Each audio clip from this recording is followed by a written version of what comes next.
I have a sex addiction. Every night, I hear my cousin Lily and her boyfriend Marcus having sex. It's making my addiction worse. Gradually, I started fantasizing about Marcus touching me. Until one time when I went back to Lily's hometown with her, the train was shaking violently. Marcus accidentally ended up on top of me. On New Year's Eve, Lily invited me to go back to her hometown with her. When we got to the station, I found out her boyfriend was coming along too to meet her parents. My mouth fell open slightly. Her boyfriend was 6'3", and his muscular physique was hard to miss. When he saw me, he looked me up and down too. The gray shorts he wore showed an obvious change in certain areas. He greeted me, but his eyes were glued to my cleavage. I've always developed early, and today I was wearing a V-neck shirt. The line on my chest was like a bottomless valley. I was also wearing a short skirt, one slight bend, and you could see everything underneath. He stood behind me, and I could feel his burning gaze. It hit me later. With his height, he probably saw everything. I instinctively tugged at my shirt and skirt, my face burning red. He casually looked away and offered to go buy some snacks for the trip. Watching him walk away, I couldn't help teasing Lily. I heard personal trainers are amazing in bed. Is that true? Lily smiled mysteriously, her face flushed. Of course it's true. Every time he leaves me with sore legs and an aching back. He's as thick as my arm down there. I gasped. Oh my god.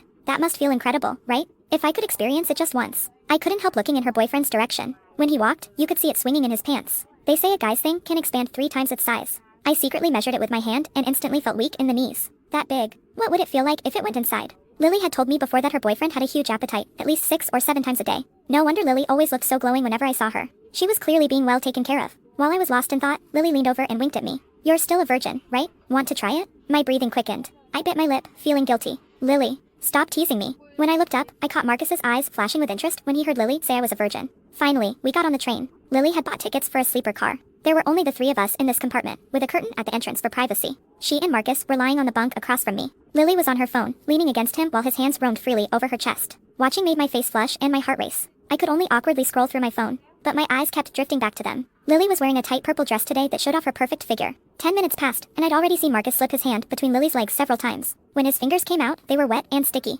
Lily's face was flushed as she whispered coyly, Claire's still here. It was evening now, and most people on the train were asleep. The conductor had dimmed the lights to their lowest setting, and Lily actually straddled Marcus's waist and started making out with him. I licked my lips, my imagination running wild. Before I knew it, I'd fallen asleep. I don't know how long I slept before Lily's voice woke me. I opened my eyes. For some reason, the lights in the car were back on. Lily winked at me playfully. Claire, are you hungry? Could you go to the dining car and get 3 meals for us? Seeing the tent pitched high between his legs, I understood why. I quickly answered, sure. The moment I left the compartment, I heard Lily's moans from behind me. To give them privacy, I deliberately stayed in the dining car to finish eating before heading back. But when I pulled back the curtain, I saw Lily still riding on top of Marcus. They were too absorbed to notice me outside the compartment. I quietly stepped back, but I couldn't help peeking from outside the car. Watching that shameful scene, my mouth fell open. They could even do it in that position. I felt my body go weak as I leaned against the wall, rubbing my thighs together to their rhythm.